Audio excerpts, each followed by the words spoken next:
Good morning from Silicon Valley. Today with our Minded Chat, we're going to talk about e-mobility, and we have with us Giovanni Bertolino, head of e-mobility USA and Canada for Enel X.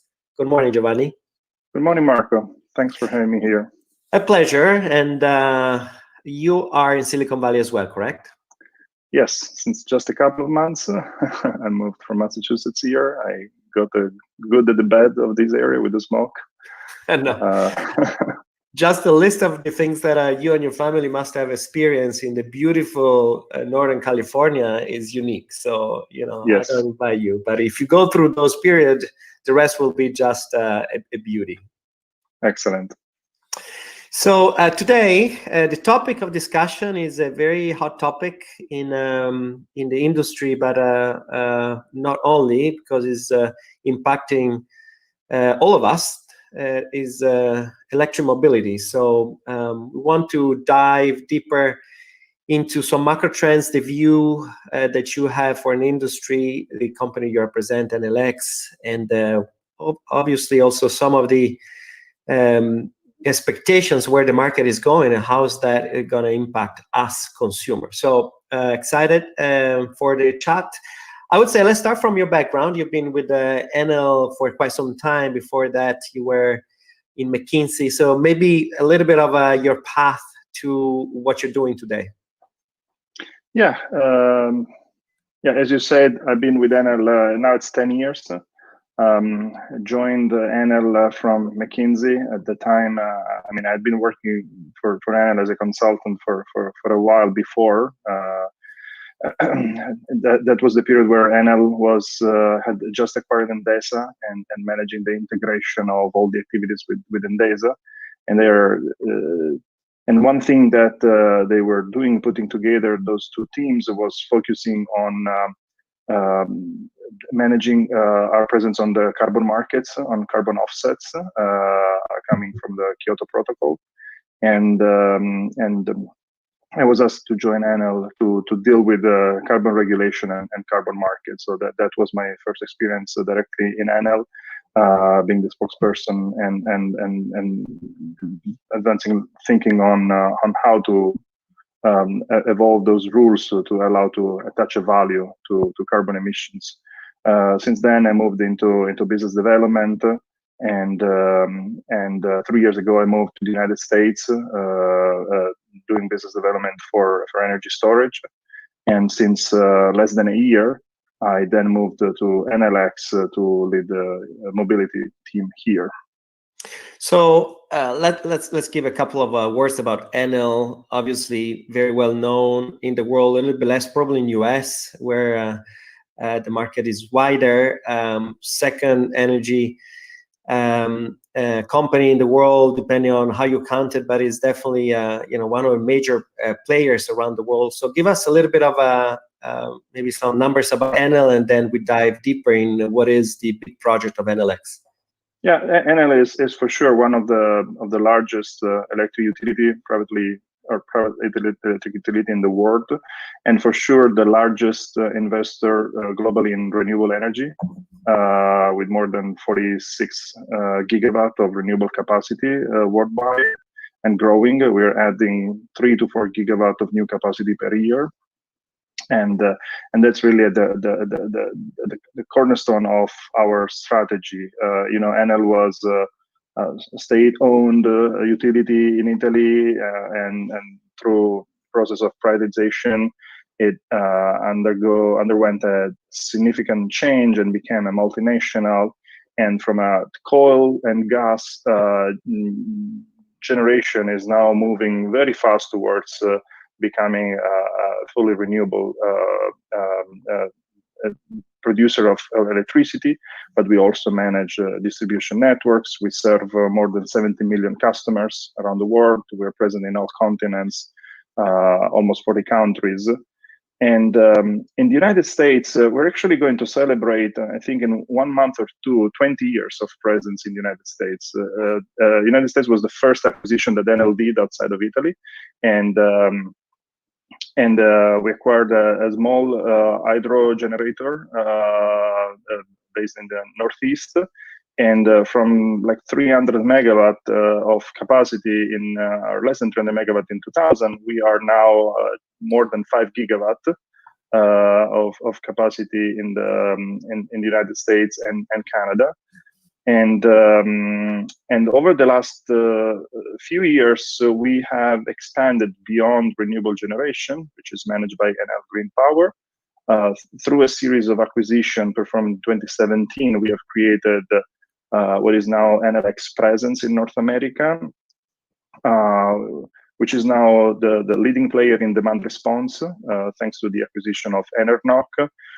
We have a strong presence in energy storage, thanks to the acquisition of Demand Energy Network, and we are one of the leading players in charging solutions for e-mobility to support electric mobility, and that came through the acquisition of eMotorworks. All of that happened in 2017. Now, after 3 years, everything is EnelX, and it's well integrated globally, and we have leveraged all what we got here to support the business globally and vice versa.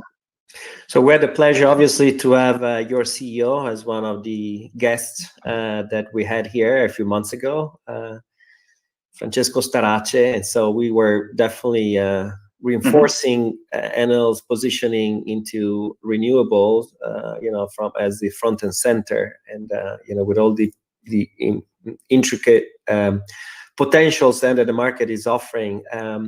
I think I would also mention that EnelX as a project is relatively new, but I think is I don't know how to define it, but probably is the biggest lab of Enel and energy in general. So that it has some subset. So maybe help us guide what is EnelX today, also in the size, and what are these sub areas where mobility is obviously one. Yes. So as you mentioned, Enel, through the leadership of Francesco Starace, has made this huge push towards renewable. I think main goal of Enel is now, or mission, is to decarbonize electricity and make it clean and deliver clean electricity to all of our customers. But we wanted to go beyond that. It was not just about a commodity. We wanted to help our customers become smarter in using energy for their needs, and support the decarbonization also of other sectors which are adjacent or can be contiguous to the electricity sector. We had a number of different businesses inside of Enel in the different geographies, which were focusing on advanced energy solutions for our customers. And then at the end of 2016, beginning of 2017, there was a decision to put all of that together into what became EnelX, which is really the arm of Enel, which is focusing on, we say advanced energy solutions or smart energy solutions for our customers. We are looking at all the ways we can transform energy uses in houses and businesses, in governments, as well as mobility, for instance. and help our customers make a smarter, better use of their energy, of their flexibility, and as well as electrified transportation. Transportation is the second largest source of carbon emissions after energy production. And if you can electrify transportation and use renewable energy for that, you can also decarbonize the transportation sector. And we want to be enabler of that transformation. So Enel X is now a global leader in demand response, where basically we help our customers create value through the flexibility of their load. We are providing to all of our customers, our 70 million customers in Italy, Spain, Latin America, and a few other countries, with solutions for their home to become more efficient, smarter. And we're also helping government customers becoming smarter in their energy use, making energy efficiency investment, harnessing the power of information of data on managing the cities, as well as electrifying public transportation. So one segment where we're also very active is at putting more and more electric buses on the streets. And there we started in Latin America, where we have already hundreds of e-buses in Chile and now in Colombia as well, and we're expanding that into other geographies. Our conversation comes on the heels of a pretty big announcement that you guys have had. You led just a few days ago here with the deal that you have with Uber and JuiceEco in US. Maybe give us a sense of what is this new launch all about. Yeah, this was very, very exciting. When we started talking with Uber just a few months ago, and they shared with us their vision of supporting their drivers going electric and providing that option to their customers. They see that there is this trend towards electrification and transportation, and they wanted to be an actor, a player in that, and support that as well. So they're creating this green option for riders that they can select drivers with an EV. And in order to help their drivers getting EVs, they have been partnering with a number of players, OEM manufacturers like GM and Renault. And in order to help their drivers then charge their car, they partnered with us when it comes to home charging and with other players for charging along the way in public charging locations. And home charging is extremely important because, in the United States, 80% of charging happens at home. And it happens at home because it's very convenient to, every morning going out with your car fully charged. And in order to do that quickly, you can use a level 2 charger. Chargers are defined level 1, level 2, level 3. Level 1 is the basic traditional plug you put on the wall. It's very slow charging. Level 2, it's a higher amp rating, but still connected to your home panel, electrical panel. And then level 3 is more faster charging that you can have on public charging location. Usually it is not in AC, it is in DC, in direct current. So what we are doing with Uber, also leveraging our experience in similar programs that we have with utilities in North America, we are creating a dedicated marketplace for their drivers where they can find our products and select those, and we're offering a discount for them to get our charger, our Juice Box, to install into their home and being able to charge quickly. And that charger comes with the benefit of being a smart charger. A smart charger means that you can optimize your charging, leveraging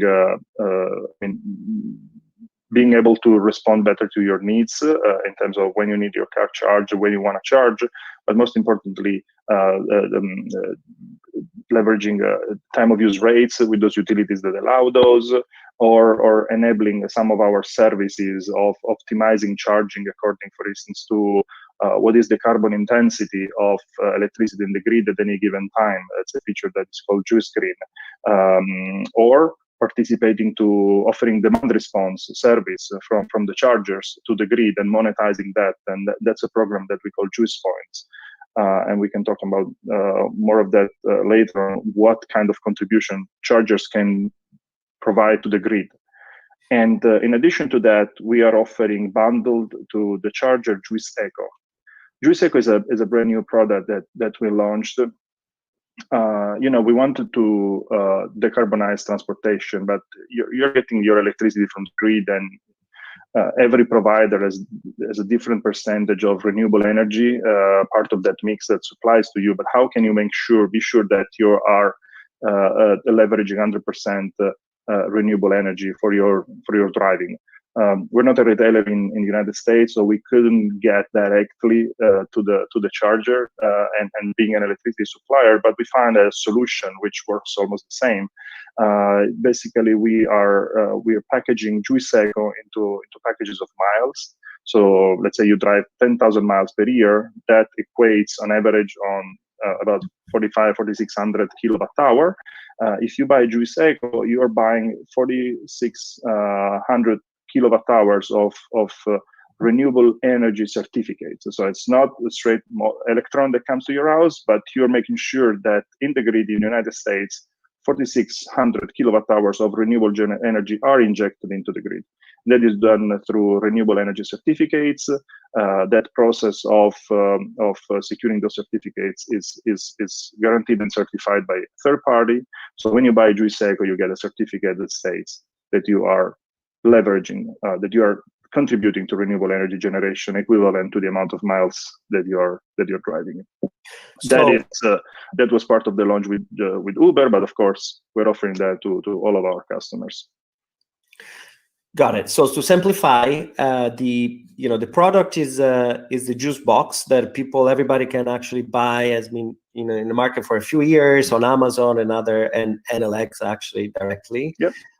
But the real deal here is the impact that you guys want to reinforce for the EV drivers and the certification of the source of this electricity through the to the RECs, the RECs, as yes. part of your deal. How many? Do you have an idea of what's the range of the impact of these activities? How many EV drivers would Uber have on average? I guess these days a little bit less, but in US. We work with Uber with the idea of making this available. We didn't really plan on target numbers. I mean, I believe it will take some time to start that conversion process. Also, nowadays, due to COVID, the volumes of driving has gone down significantly. There are less and less people riding. So for Uber drivers, making that investment now, it will take some time. But EVs are coming, and there are still a lot of incentives beyond those discounts that Uber has put together. So I believe we will start seeing quite some adoption soon. But we haven't we didn't have a specific target in mind when we did that. Got it. But still, I mean, kudos on again reinforcing habits of in this case fleets, but then obviously as a second activities with the users in general. Let's talk about e-mobility, electrified mobility. I want to get a sense, maybe covering some technicalities, but for the listeners, and where electromobility is going, what are the options, and whether those options are actually different from region to region. So, I mean, let's set some boundaries first. What is in your definition electrified mobility? What's included? Well, we're talking of powering through electricity, battery EVs, so electric vehicles running with batteries, or also plug-in hybrid electric vehicles. The number of those on the street is growing continuously. There are more and more makes and models being made available by manufacturers. there has been, it's undeniable, a slowdown in 2020 due to COVID, and every region of the world has experienced different evolution of sales this year. In US, there has been a slowdown. In Europe, for instance, it hasn't. Actually, EV sales have grown despite COVID this year. But nonetheless, we see a clear trend toward electrification. I mean, when you read that also yesterday, Ford is working on the F-150 electric, and the F-150 electric, they say, I mean, according to what I read, there will be the cost of ownership of the F-150 will be lower than the current internal combustion engine. It's clear that the path is marked. It's there. There will be EVs for every different kind of use. There will be plenty of choice for customers, and this is going to happen. This is going to happen probably sooner than we actually expect. Our role in that is to support the electrification of transportation through our charging smart charging solution. You know, when you buy an EV, you're not going anymore to the fuel pump. You need to charge it, and through the electric grid. Charging through the electric grid means that you either charge at home or you're charging at public spaces, public locations, and all of that load is gonna put some stress on the grid and on the electricity sector. There needs to be more power to be generated in order to substitute fuels to drive these cars, and the grid will need to deliver all that power either to homes or public charging locations. The more EVs will be on the street, the more will that load. And so more investments will be required from utilities to support all of that.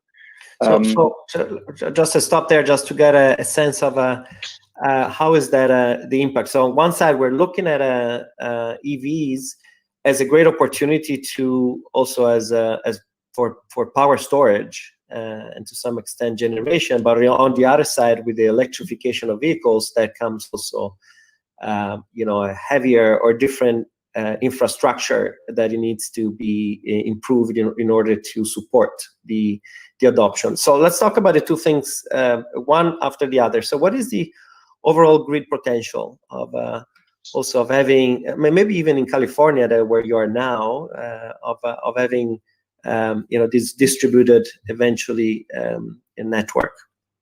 Yeah, that's exactly where I was getting to. The fact that there will be all this load doesn't mean, I mean, in theory, you might think it might require a lot of investments, because you're saying all these cars, all those kilowatt hours to be delivered in a short amount of time, because people will want to charge fast.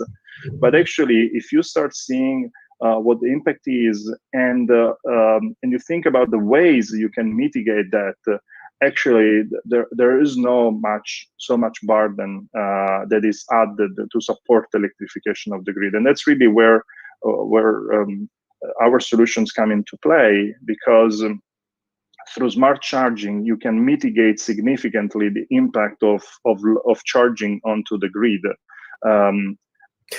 Giovanni, can we define what is smart charging for everybody? Yes. So when you want to charge, when you connect the car to the plug, you can either straight away go and charge at whatever rate your charger allows, and you draw all that power at once until the car is filled. If you assume that everybody gets home at 7 p.m., connects the car, then potentially you have a peak of load between 7 and 9, 10. I mean, usually charging a car for daily usage, topping off a car for daily usage, it's no more than a couple of hours of charging. You don't really need more than that if you drive 40 to 60 miles per day. It's even less. It's maybe even 1 hour.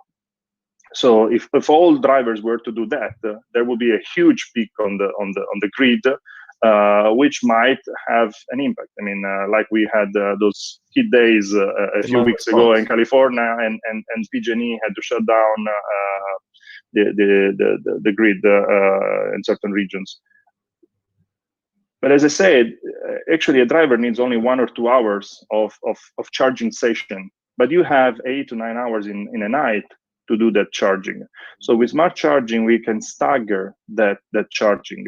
We can optimize when each car is being charged, given when the driver will need that car the following morning. And also we can leverage that flexibility to provide the demand response to the grid. So if, let's talk about CAISO, because that's the grid where we're already providing that service. If CAISO needs to reduce the peak load, we can stop the charging or reduce the charging in our chargers to support that event and reduce the stress on the grid. So smart charging means that the charger is not a simple transformer of power from your grid to the car. It's a smart device.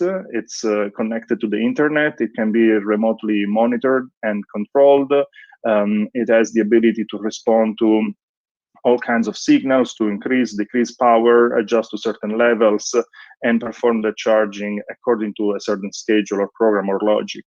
And behind that, there is an IoT platform that connects to all our chargers. Our platform is called JuiceNet, and through that, we can remotely dispatch those chargers. So in California, for instance, we are available a virtual power plant of almost 70 megawatt through the chargers that we have across California, and we can participate with that to the demand response market of CAISO and respond to events like we did a few weeks ago when there was those events in California due to the heat wave.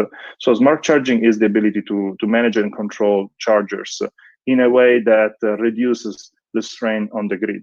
So if you deploy smart charging solutions and you make a smart planning of charging of all the cars and vehicles that will be, actually the additional load on the grid will be minimal. Will be absolutely manageable.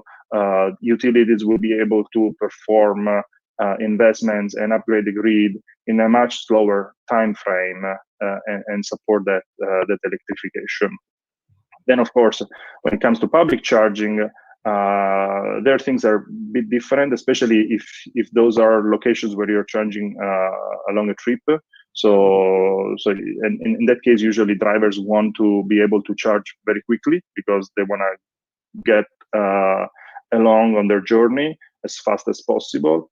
In that case, you have a lot of peak consumption, but there are ways also there to optimize that experience. If you have multiple chargers at a single location, you can make local load balancing so that the amount of capacity that you need for that location is less than the sum of all individual outlets there.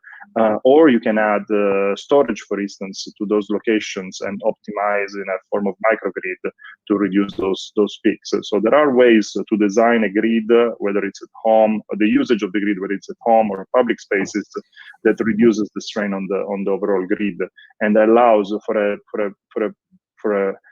a wider adoption of EVs that you would think it would be possible if you didn't have those solutions available. Well, it seems to me that especially here in California, one of the most advanced region in the world, we're way overdue for an upgrade of the grid. We're all living, the shortcomings of an infrastructure that is overall, from a different era in development. So it's definitely, I think, an area that is impacting all of us. It's not just in technical terms, and so we can see this as an opportunity really to revamp a smarter grid and maybe delocalization. And so that's a big discussion that has started quite some time ago. So let's talk about some technicalities of how mobility can actually play a big role in that. So there are a number of technologies, and maybe that with that comes also a few definition on the vehicle to grid or vehicle to everything, vehicle to house, the V1G, the V1, the V2, V2B, etc., etc. Help us, give us a little bit of a sense of all these acronyms that we keep hearing.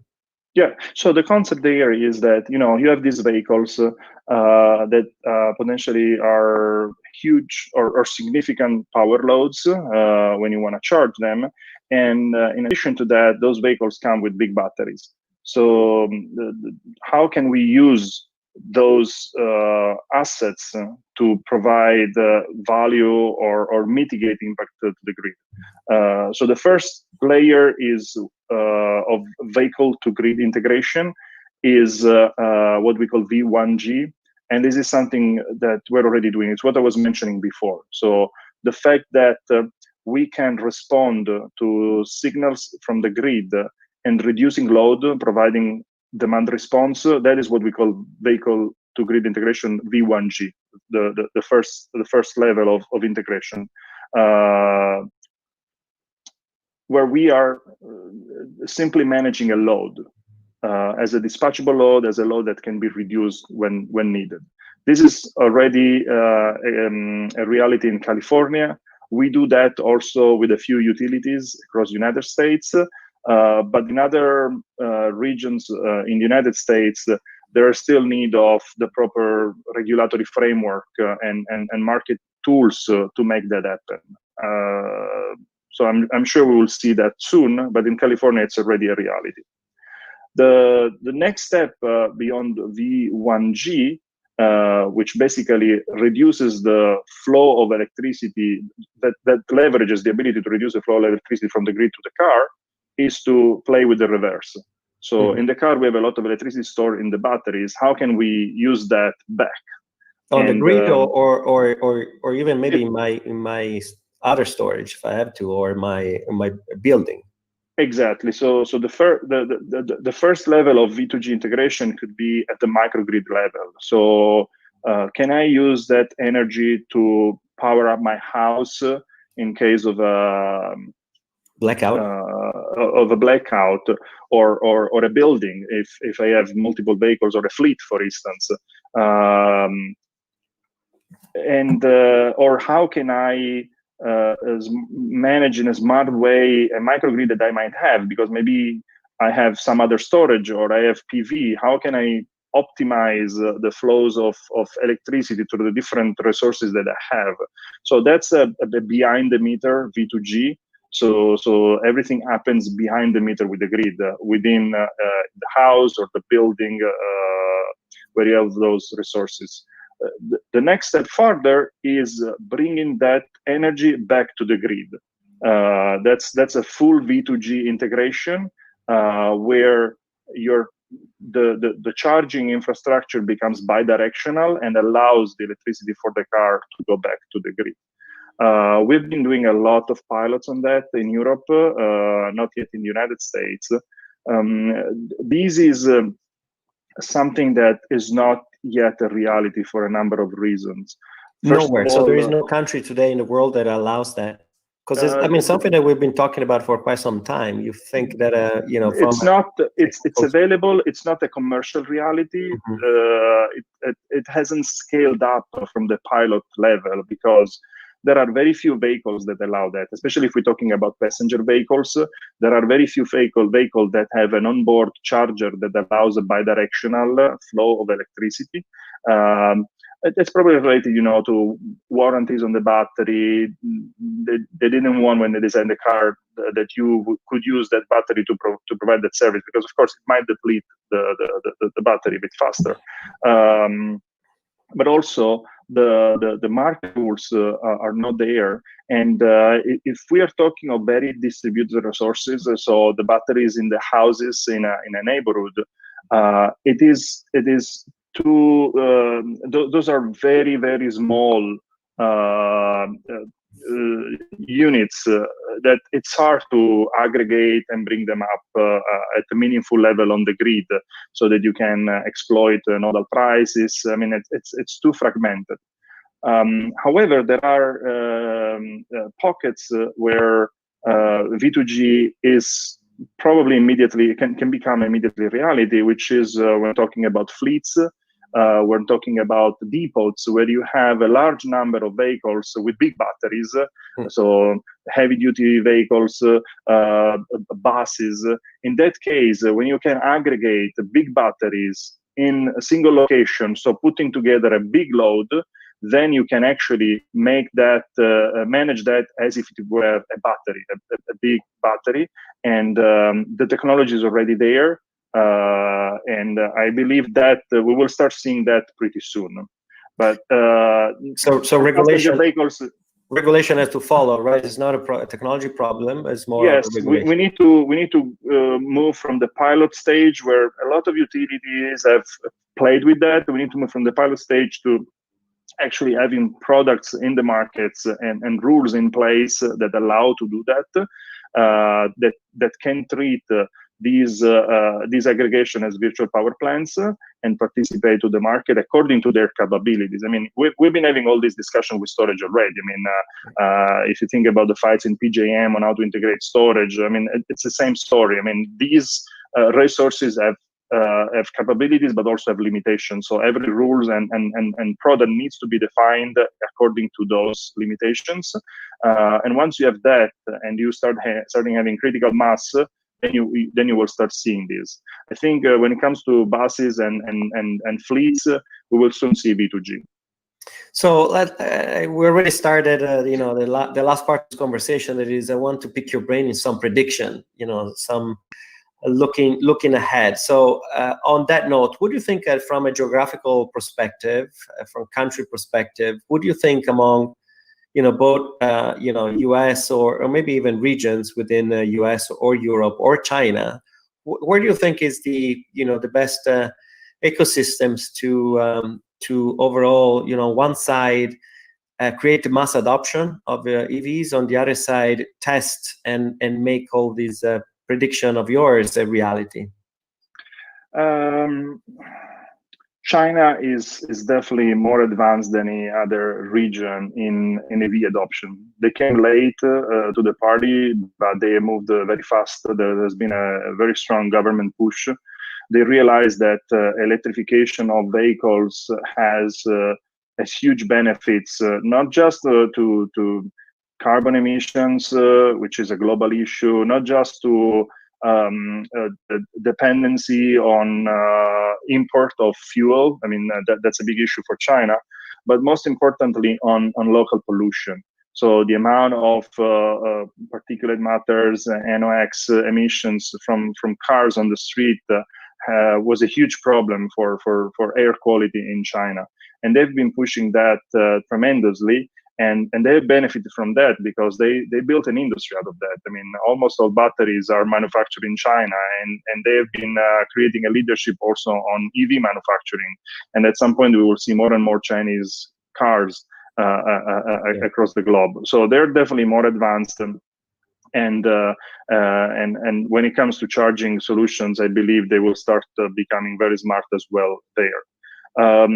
Europe is pushing as well a lot because they realize very much the environmental impact of electrification, and now they're starting pushing with subsidies for EV purchases and supporting the industry, also supporting battery manufacturing and conversion of EV car manufacturing to EVs. But Europe is a patchwork. Every country goes at a different pace, and Germany and France are much more advanced. Italy is lagging behind, for instance. The one thing that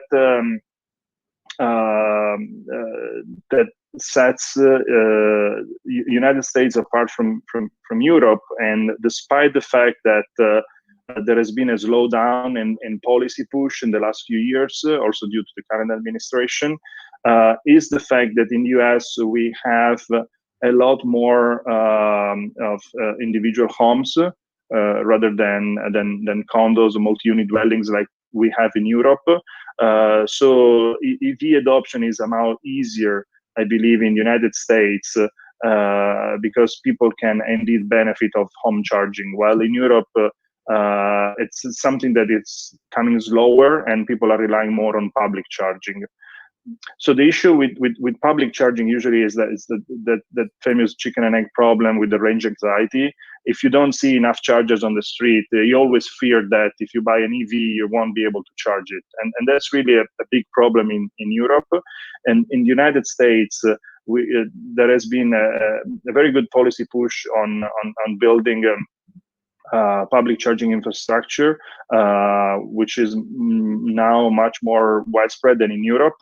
But also many people can have access to their own garage or their own parking spot where they can put their own charger. And so the barrier to the psychological barrier to get an EV are lower here in the US than in Europe. But I believe Europe will soon catch up. And I see European manufacturers more engaged into delivering EVs today than US manufacturers who have slowed down a bit. If you had asked me that question 1 year ago, I would probably have given you a different answer. I was seeing US going faster than Europe. Today, maybe due to COVID or some other uncertainty, clearly the recession, I see Europe going a bit faster into EV adoption. But anyway, all these regions are going to get there because it's clear that there is growing demand for EVs, and with the advancement in technologies, EVs are becoming cheaper to own than internal combustion engines. So it's a matter of a couple of years that we will start seeing a lot of advertising for EVs and a lot of people buying EVs. Thanks also to more and more choice of makes and models. So I want to end more on the topics of innovation. So again, this talk is within our framework of our scale-up summits, where we are filtering best solutions, startup solution that can be integrated or invested in or acquired by entities like yourself. Maybe first on the strategic proximity, who's going to get into this market? It feels very of a fast pace of development in general, the electrification I'm talking about, and clearly I think there are two natural players that are going that way. One is entities like yourself, they're already in the electricity energy market, and the other ones are maybe oil and gas. Obviously, they're looking for options to diversify and clearly to go off the historical business. Who again, without going too much in details, but do you feel that oil and gas as an industry is accelerating their presence when it comes to electrification? We've seen it clearly when we're counting capital invested through corporate venture capital is definitely front and center. What is your view? Well, oil and gas, I think they have a strong interest in being part of this transformation. It is clear that electrification of transportation is eating up a lot of the demand for oil and gas, and that's something that they will need to compensate some way. But also, when it comes to retail, they have huge networks of fuel stations. So what's the future of that? So they have been, they came late probably, but now they are extremely active in investing in charging solutions, in finding ways to repurpose their fuel stations to support also electric vehicles, and to invest in technologies that can bring the two together. So what I'm seeing is that they are extremely active on the usage of hydrogen for transportation, because you can form hydrogen from methane and use that for electric transportation. That's definitely a niche that I think will coexist with pure electric vehicles. I guess their hope is to leverage their distribution networks and their existing facilities to ride that wave. Although my feeling is that hydrogen is probably well positioned for heavy duty transportations, for big trucks. I see that less relevant for passenger vehicles, where battery technology is much more advanced and much easier. I mean, if you think about hydrogen cars, we've been seeing those on the streets for almost 20 years. So I mean, BMW has tried that. Toyota has a lot of divestment because it was a full step. It never flew. It's battery technology has clearly sidestepped and overcome that technology, and it's much more widely available and easier to deploy. Yeah. So you touch on two very important points that I would open a separate discussion. One is the future of hydrogen in general for mobility, and entities like Nikola that went public not too long ago is really reshaping the market and some expectations. So I think there is an excitement about the massification of the distribution and use of hydrogen, in particular now, as you mentioned, for heavy duty. But what's the boundary of that? And the second one is the future actually of the distribution network and the gas stations as the potentially point of charging. So two fascinating areas to look at. Last question here that is again closer to everybody's life when we'll be going out again and to office and whatnot. So the last mile war, right? The e-scooters, e-bikes, post and during COVID, there's also for government and local municipalities a certain push of acceleration of the usage of the last mile tools. What is your prediction today? And from a business perspective, there's been a lot of consolidation happening in the last couple of years. How do you see the players there in the last mile transportation? Yeah, we're not directly active into that. It's definitely a very interesting extension of potentially of any public charging infrastructure, because you could think of co-locating public charging infrastructures at parking lots with hubs for last mile mobility. But we haven't got into that yet. I think my thought there is, I mean, we need to understand what the new normal will be after we get out from COVID, because on one side, I believe we'll have many employees remaining at home and continuing working from home. So I don't think we will get back 100% to work in the office as we used to. So I think there has been a fundamental change there. I mean, I think this experience has made us realize that a lot of jobs can be actually performed remotely. There's no need to be, I mean, there's a value of being in the same place, but there's not necessarily a need. So that will probably reduce commuting demand. On the other side, I guess more and more people will want to get to the office or get around on their own without going into a mass transit like buses or trains. And that might increase the demand for last mile mobility solutions like bikes or scooters. So depending on how those two factors will offset each other, we might see an increase or not of demand for last mile transportation. It is definitely very, very convenient, and so I believe it's there to stay, at least in big cities. All right. And with that, we thank you very much for your insights, and we look forward to actually seeing you in person pretty soon, with or without our scooter. All right. Absolutely. Take care, Giovanni. Thanks a lot. Thank you, Marco. Bye. Bye.